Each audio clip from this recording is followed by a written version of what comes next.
Dan yang kedua, dekat sini itu banyak tuntutan. Gajinya nggak seberapa, tapi tuntutannya itu berlambak-lambak, nggak sesuai. Kalau sesuai nggak apa-apa, banyak tuntutan, gaji besar nggak apa-apa. Ini udah pun gaji kecil, banyak tuntutan. Mikir nggak tuh? Zolim nggak tuh? Zolim lah. Saya ingin jelaskan kepada supaya mudah dipahami seperti ini. Sewaktu Junika mau pulang, itu kan ya tahulah kalau di Indonesia kan kadang-kadang kamu pengalaman apa selepas bekerja di Malaysia 2 tahun sebelum pulang itu Junika meminta sertifikasi lah itu sebagai sertifikat yang dia pernah bekerja di Malaysia dan dia ada kepakaran di dalam pekerjaan dan itu minta sertifikasi. Itu bagus itu, yang saya pun tidak fikir, kepala otak saya tak sambung.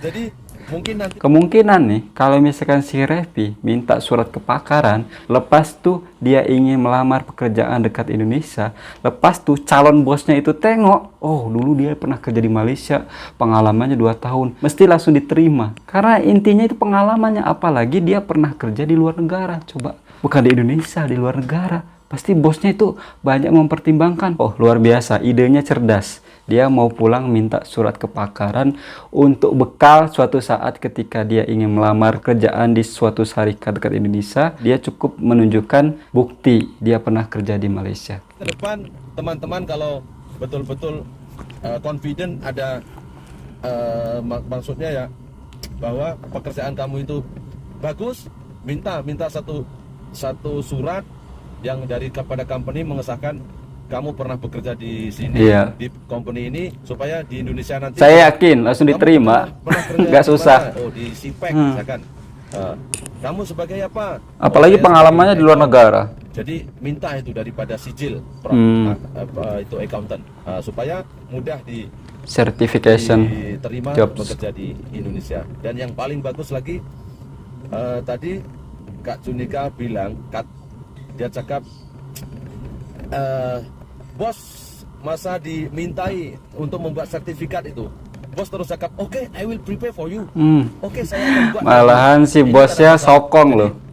memang Misterio ya namanya ya. Misterio Baik itu kali nih orangnya bos ini. bagus lah. Orang Malaysia. Misterio itu Orangnya royal. Oh Kedah. Misterio itu orang Kedah, tapi beliau pernah belajar di Australia. Setelah Oh. saya rapat dengan Misterio, dan Misterio itu orangnya tidak pantang menyerah dan dia detail. Jadi bos itu harus detail. Setiap perkara dia akan ambil tahu dan dia akan ambil keputusan kalau dia betul-betul tahu.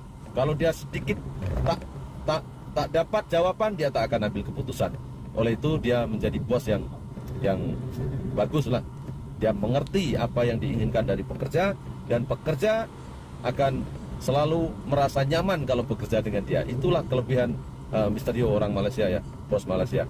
Jadi yang tadi Junika cakap juga berkenaan dengan apa makan ya, sebelum pulang itu ya dibawa makan bersama. Jadi seperti dia itu dimanusiakan lah. Beruntung lah ini dapat bos Dimanusiakan baik, royal. bos.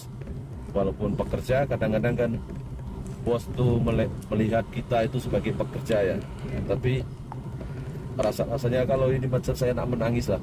Dia dimanusiakan seperti manusia yang betul-betul dihargai. Apa keringat kita, titik peluh kita itu dihargai, dan akhirnya itu sebagai kenangan budi ya, Junika ya, yang tidak mungkin dilupakan, mungkin sampai bila-bila tak boleh dilupakan. Jadi itulah nikmat yang paling sempurna ya, kalau kita bekerja dan dinilai pekerjaan kita dihargai ya. Masya Allah, gitulah. Kami dengan Junika ini walaupun sama-sama Indonesia ya sahabat ya. Junika ini asal dari Medan, saya ini orang Jawa.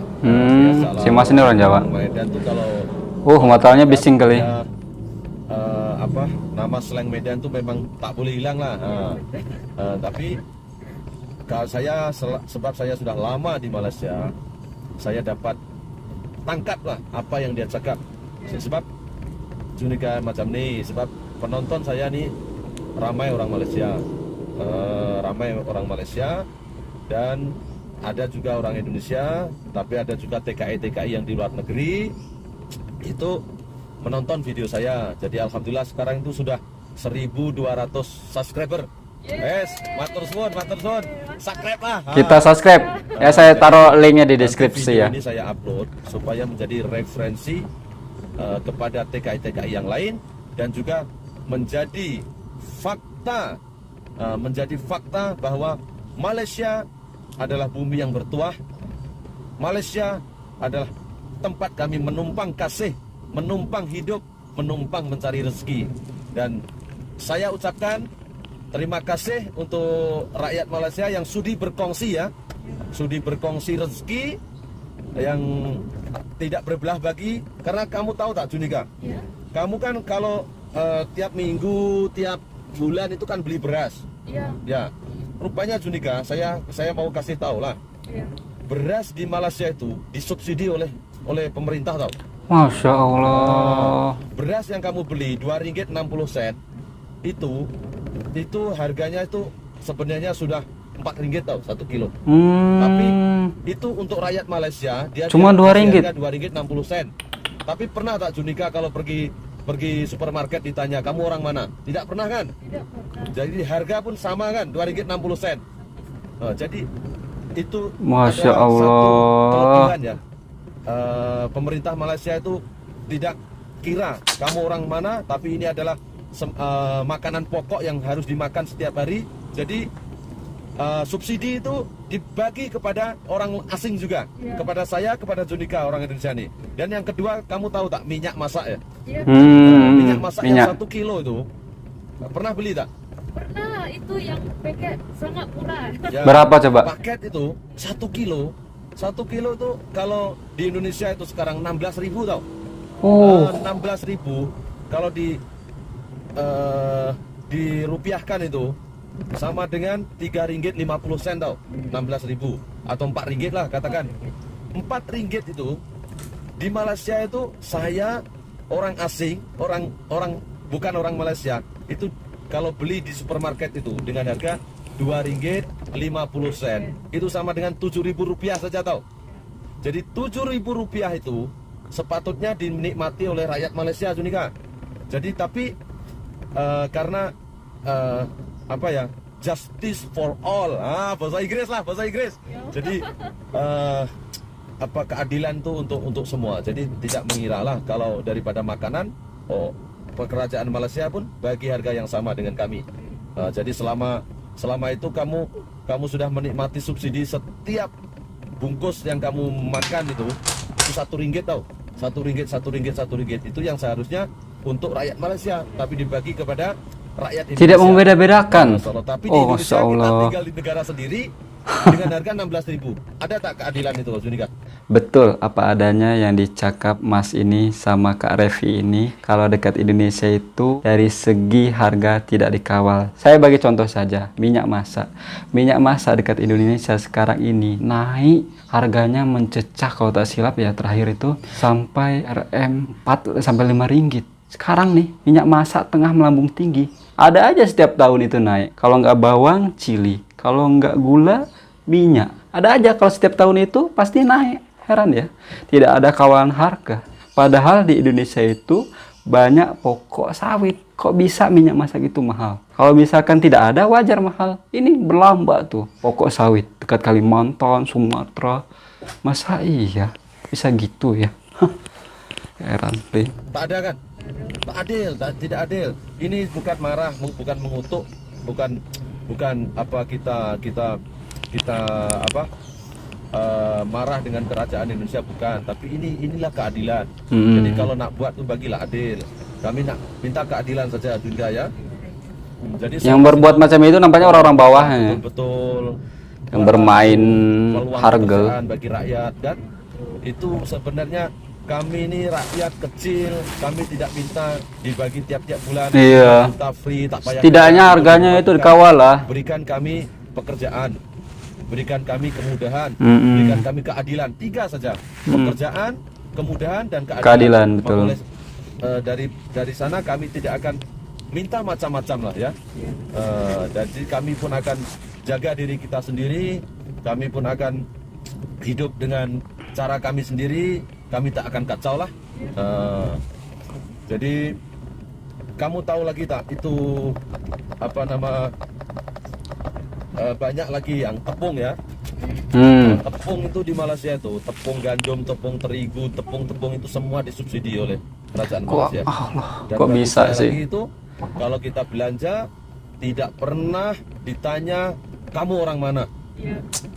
Jadi tidak pernah ditanya kamu asal dari mana. Jelas lah. Tidak pernah ditanya. Jelas lah Kalau saya di ini. counter bayar itu memang ya di scan. Gak masuk akal. Dengan itu bayar. Ya Allah, memang baguslah Malaysia nih. Junika, kalau kamu di Malaysia nih apa nama nyanyi Malaysia tuh tak ingat. Lagu Melayu. Tak tahu, tak pernah belajar. Tak pernah. Oh, jadi saya ini mau menyanyi untuk rakyat Malaysia ya, tapi Junika pun kena tahu itu apa yang saya nyanyikan. Jadi begini, ada satu lagu di Malaysia itu yang sudah dilupakan oleh generasi orang Malaysia sendiri ya. Wah, hebat banget nih Mas nih. Nelayan dan juga petani, gaya hidup kini dah berubah. Anak-anak teratur Hafal loh. indahnya. Hebat. Lahir generasi bijak pandai, pakar IT, pakar ekonomi, jago sukan dan juga jutawan, berkereta jenama negara. Myvi Pro 2 Pro 2 ya. Lagu ini adalah lagu yang pernah populer sekali di Malaysia karena lagu ini menggambarkan sebuah keadilan di Malaysia daripada ke kampung ke kota itu disetarakan. Jadi pembangunan pun sama, tidak ada perbedaan, Junika. Seperti itu. Jadi lagu itu memberikan kebanggaan, wawasan mencintai negara. Kalau dengan lagu-lagu itu biasanya anak-anak akan disuruh menyanyi di sekolah-sekolah. Itu supaya ada timbul perasaan suka kepada negara. Nah, tapi dengan itu harus diberi keadilan dulu, keadilan dan kesejahteraan dulu, baru semua itu akan diingati oleh anak-anak yang lahir di Malaysia, orang tempatan lah, Junika. Jadi kalau di Indonesia misalkan kami itu kalau di Indonesia seperti Pancasila disuruh menghafalkan. Iya. Bahkan lagu-lagu patriotik juga disuruh menghafalkan. Tapi di kita itu disuruh menyanyi, menghafal, tapi tidak diberikan Keadilan, betul. Ya Allah. Tapi kalau di Malaysia itu terbalik, Junika. Sebelum itu lagu itu tidak disuruh menyanyikan tahu.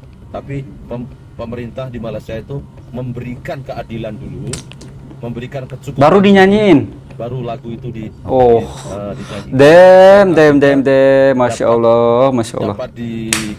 Dapat diresapi makna dari lagu-lagu itu oleh rakyat Malaysia, Junika. Jadi kalau di tempat kita tuh memang semua orang akan hafal Pancasila.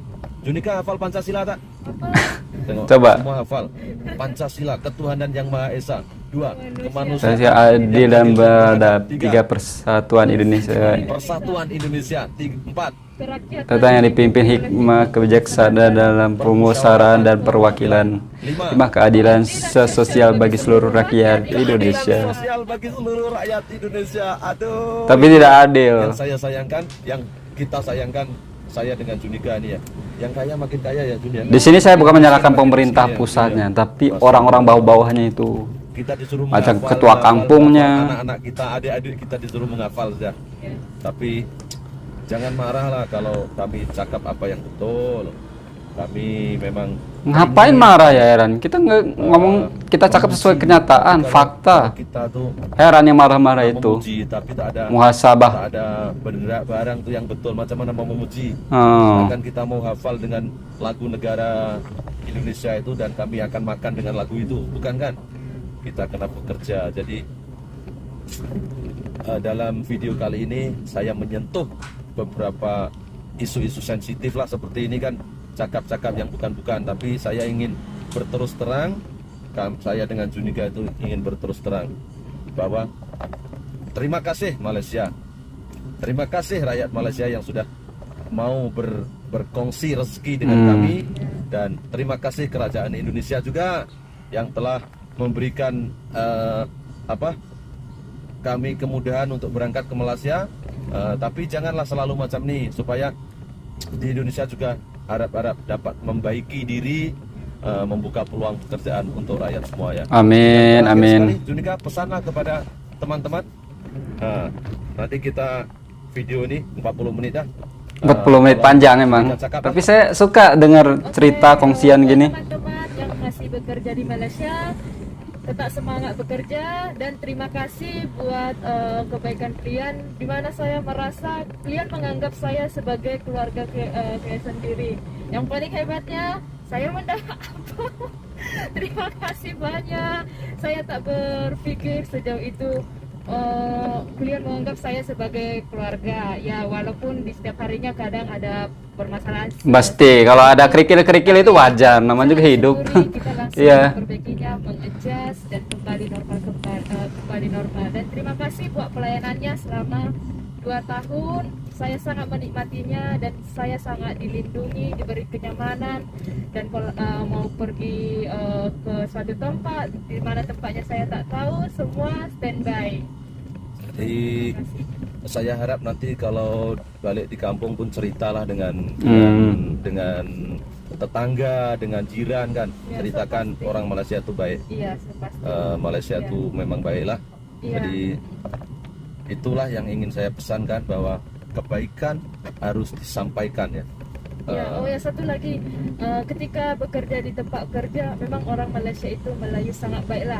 Awalnya saya tak paham itu apa bahasa Malaysia. Ya. Ya. Saya sangat susah paham, tapi mereka memahami bahasa kita Indonesia. Ya. Nah, dari situ saya sepertinya menyesuaikan diri, dan mereka mau aja. Wajar namanya awal-awal ya. Dan lama-lama ini selama 2 tahun saya hanya butuh proses, kalau tidak salah 3-5 bulan saja, sehingga apa yang mereka katakan saya Paham. walaupun kadang- Oh, 5 bulan loh. 34-5 bulan loh. Tempat saya bekerja, Saya 2 tahun, tapi alhamdulillah saya paham. bukan dari Malaysia. Tapi sikit-sikit tak paham lah. Bahasa Inggris. Wah. Jadi orang Malaysia, tahan ya. Iya.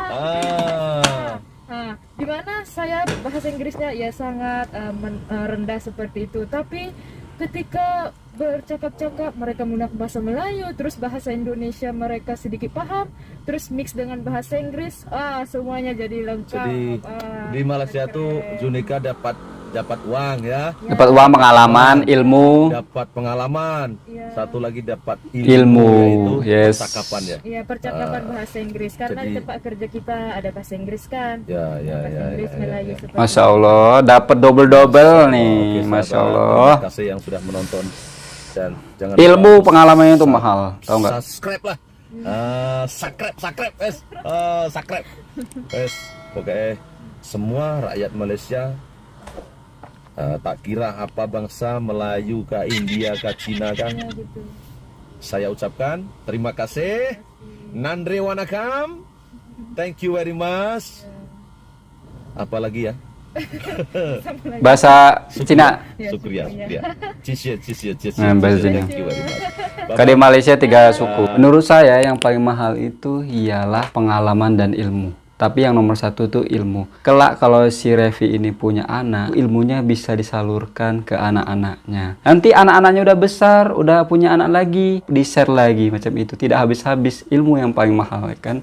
Jujur ya, saya sedikit kecewa dengan negara sendiri. Kenapa kok dari segi harga itu beda, tidak terkawal, suka hati naiknya. Di sini saya bukan menyalahkan pemerintah atasnya, akan tetapi orang-orang bawahnya yang bermain harga. Yang kedua yang bikin kecewa ialah orang mau masuk kerja ke syarikat kena bayar. Kalau tidak ada duit, tidak bayar itu tidak bisa masuk ke situ. Atau tidak dia punya ahli keluarga kerja di syarikat tersebut bisa masuk. Kalau orang biasa mau masuk kerja ke suatu syarikat itu, kalau tidak ada duit dan orang dalam itu tidak mungkin bisa masuk kerja. atau diterima. Jadi mengutamakan duit dan orang dalam. Tapi beda halnya dekat Malaysia. Dekat Malaysia itu yang diutamakan itu jujur dan rajin. Lepas tuh yang bikin salutnya dari si Levi ini, baru kerja 3 bulan sampai 5 bulan langsung naik gaji. Karena dilihat sama bosnya si Levi ini rajin dan jujur. Dua hal itu amat penting kalau kita kerja di mana-mana tempat. Kalau salah satunya tidak ada, itu tidak dipakai di mana-mana. Kedua-duanya harus seimbang, harus ada di diri kita sendiri. 2 tahun kerja sudah dapat 100 juta. Kalau misalkan si Levi masih kerja di tempat yang lama, tidak akan mungkin dapat segitu. Mungkin memerlukan waktu 5 tahun sampai 7 tahun baru dapat segitu. Penghasilannya nggak sesuai dengan pendidikannya. Pendidikannya tinggi, tapi penghasilan segini. Harusnya kan sebanding, berbaloi. Kalau ini tidak. Dan yang kedua, dekat sini itu banyak tuntutan. Gajinya nggak seberapa, tapi tuntutannya itu berlambak-lambak, nggak sesuai. Kalau sesuai nggak apa-apa, banyak tuntutan, gaji besar nggak apa-apa. Ini udah pun gaji kecil, banyak tuntutan. Mikir nggak tuh? Zolim nggak tuh? Zolim lah. Contohnya adik saya tuh yang perempuan, kerja di kilang, gajinya cuma RM 600 sampai 700, tapi tuntutannya banyak, kerja siang malam pagi, banyak komplainannya, banyak ini banyak itu, tapi gajinya aduh. Kalau kerjanya di luar negeri, di luar negara, pasti udah dapatnya gajinya besar tuh, yakin. Tuntutan besar, gajinya besar, sesuai. Ini enggak, gimana sih, emosi nih, kenapa nggak adil, zolim. Ya kan, harusnya bosnya itu cek bawah-bawahnya, dari urusan gaji pekerjanya tuh diurusin, jangan hanya di atas saja, harusnya cek sampai bawah-bawah tuh supaya tahu kondisi pekerjanya macam mana, upah pekerjanya macam mana, tidak hanya tengok di atas saja. Siapa tahu orang-orang bawahnya dia bermain duit, ya kan, rasuh, zolim, kan tidak tahu, harus cek. Makanya jadi pengusaha itu bebannya berat. Karena kalau misalkan dia tidak adil kepada salah satu karyawannya atau pekerjanya, nanti diperhitungkan di akhirat di depan Allah Subhanahu wa taala. Tapi beruntung si Levi ini dapat bos yang baik, pengertian, mensupport dia. Beruntunglah pokoknya. Mudah-mudahan banyak orang Indonesia yang kerja di sana dapat bos yang baik. Tapi saya yakin banyak yang baik kok daripada yang jahat. Oke teman-temanku semuanya, yang mungkin cukup sekian video dari saya. Jaga selalu bermain Indonesia dan Malaysia. Kita selalu luput satu hati, satu nusantara, satu Islam tentunya. Saya Assalamualaikum warahmatullahi wabarakatuh.